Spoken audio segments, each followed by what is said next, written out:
Hello everyone, welcome back. It's a brand new year, but I'm here to talk about what I read last year. And I read, well, not as much as I thought I'd read or had planned on reading. You know, it is what it is. But I did read quite a lot of good stuff, and I'm going to start with the manga that I read this year. And I'm going to start off with, well, I guess the worst, and then one of the best discoveries that I made this year for manga. Earlier last year, I think it was maybe around January, February, I went to Barnes & Noble and they were having this buy one get one deal going on, so I kind of got, what I was there to get, which was probably Urusei Yatsura, and happened to find another Way of the House Husband, which are both hilarious, and then like, well, the deal's going on, I might as well get two more. So I went with two titles that I'd kind of seen in passing. Titles that were interesting, they just kind of grabbed my attention, and they were The Witch and the Beast and Moriarty the Patriot. The Witch and the Beast by Kosuke Satake. Apologies for mispronouncing any of that. And then, of course, Moriarty the Patriot, based on the works of Sir Arthur Conan Doyle, and storyboards by Ryosuke Takeuchi, and art by Hikaru Miyoshi. So I went with volume 1 for each, just to kind of get an idea of the flavor and the art style and the story that was going to go on with these two. And just from the covers alone, two very different art styles. Also, of course, one's from Kodansha Comics, the other Shonen Jump. So I read Witch and the Beast first, just simply because it was proclaiming that if you like Holic, you will like this. And it was okay. I recently reread it to kind of refresh myself. The art style is fine. It's definitely a bit different from what I'm used to reading. It definitely has its own style. The characters, I'm sorry to say, did not draw me in at all. It's not what I expected by the description on the back. A witch's curse. So let me just read the back. A witch's curse. Guido, a feral girl with long fangs and the eyes of a beast. Ashaf, a soft-spoken man with delicate features and a coffin strapped to his back. The ominous pair appears one day in a town that is in thrall to a witch, who has convinced the townsfolk she's their hero. But Guido and Ashaf know better. They have scores to settle, and they won't hesitate to remove anyone in their way. So that should kind of been a red flag from the start. If the two main characters are anti-witch, then it's not going to be much like Holic at all. But again, I was curious and willing to give it a try. The story and the action in it so far were a little messy. Some of it was, in certain places, was a little hard to see what was happening. But some of it was rather pretty, but yeah. But there was really nothing in here that made me want to go out and immediately get volume 2 or 3 or 4 or however many volumes there are in this series. The characters, not particularly likable. The humor was kind of meh, what was there.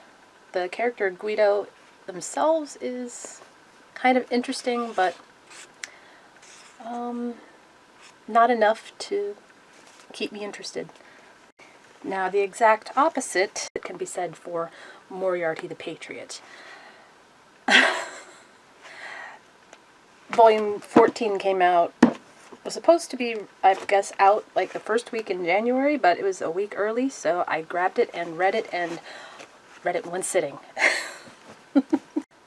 It adds some twists and turns into some familiar Sherlock Holmes stories, and even a rather brilliant turn for Irene Adler that I was not expecting. And if you know what I mean, you know what I mean. The characters are fun, the characters are intriguing. The Moriarty brothers, yes, I said brothers, they pull you in, and then when Sherlock Holmes is introduced, it brings you in even more.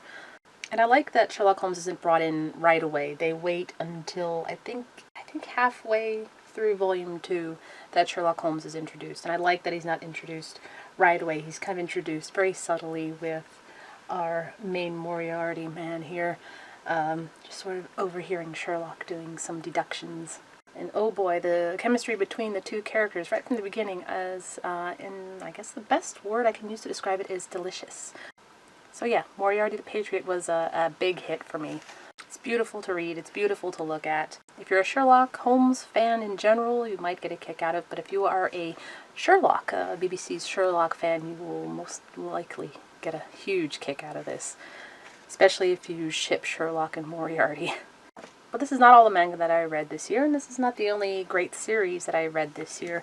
The last volume for Urusei Yatsura's, I guess, reprint was released earlier, I think it was January last year, which meant I had to reread the whole series over again. I'm not gonna drag them all out here, I'm just going to bring up volume 17, the last volume that was released this past year. I had to reread it because I had to experience the story between Loom and Ataru from beginning to end, and yes, I did cry. And laugh.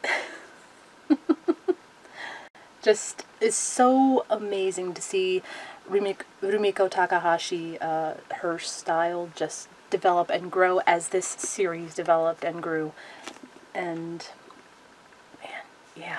And also keeping up with Rumiko Takahashi, I'm continuing with her series now. I am still loving this. I think it started a couple years ago, and the new volume should be out probably right now as I'm filming this.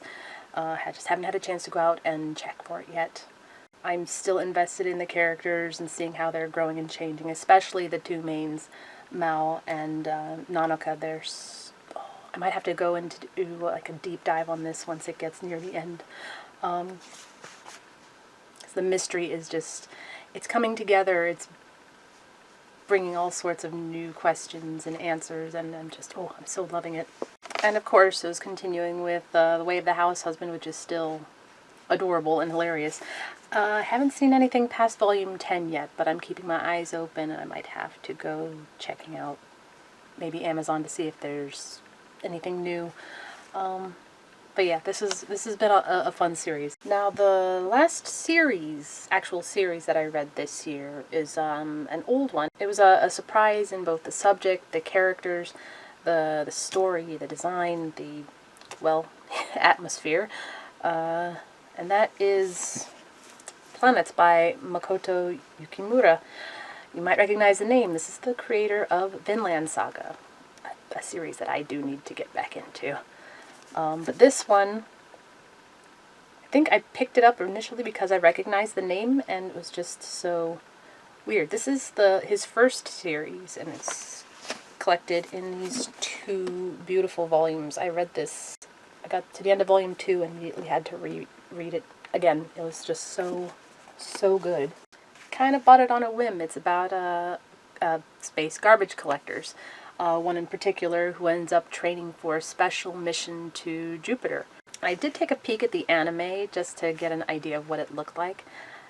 I'm sorry to say I wasn't all that impressed by the anime itself. It just kind of lacked the style and the emotion that was in the manga. Though it did bring up some interesting aspects of, I guess, astronauts and people who work in space, and it just wasn't for me. The anime, the manga is excellent. Again, great style, great characters, great story, and if you like space fiction, you will definitely enjoy this. Or if you're just looking for a really good short series, then this is definitely worth looking at. And then there was another really cool manga that I came across, just kind of picked up randomly, and looking at the back kind of got intrigued. And that was The Black Museum, The Ghost and the Lady, Book 1 by Katsuhiro Fujita. This one was really interesting. It's kind of a retelling of the life of Florence Nightingale from from her perspective, but as being told by this particular ghost of a duelist that she discovers one day and asks for his assistance in ending her life, but it doesn't end yet. We follow Florence from her meeting with the ghost through her going to going to work and becoming the important figure in healthcare that she does become. The ghost himself is quite appealing as well, as he's telling the story to I guess a sort of a museum curator, I suppose is what she could be called. What's really annoying is it stops with him in the middle of his story, and then I need volume 2. Interesting story. The art style is kind of reminded me a little bit of the art style from the Last Unicorn animated film. Just the way the characters were drawn. It also uses nudity in a very unique way, not just in the usual naked to be naked way. It's a little more symbolic as opposed to sexual. Though there's a moment between two of the characters where it is kind of a more intimate moment, so nudity is understandable. And there's some interesting historical notes in the back as well, including the works cited and some of the references that the author used, which is always cool to see in literature. Oh, I almost forgot one, but I was writing my notes, and that was one that I picked up randomly, and that's Deadpool Samurai by Sanshiro Kasama and Hikaru Uesugi. It's fun. It's Deadpool doing Deadpool things, but in Japan. A few Avengers appear. It's Deadpool. So yeah, it's quite a nice year for manga in terms of my literature reading, with Moriarty and Planets kind of being the new big hits this year for me. I'm thinking I might want to revisit Maison Ikoku at some point this coming year and try to get back into Black Butler. There's one volume that's kind of impossible to get a hold of for some reason, but I'm going to do my best to do that. And who knows what I'll discover this year that's new and exciting, or old and intriguing. So if you have any recommendations for any cool manga out there, or if I should give The Witch and the Beast another try, if it gets any better, let me know down in the comments. And yeah, that's all. Thanks for watching. Take care. Happy reading.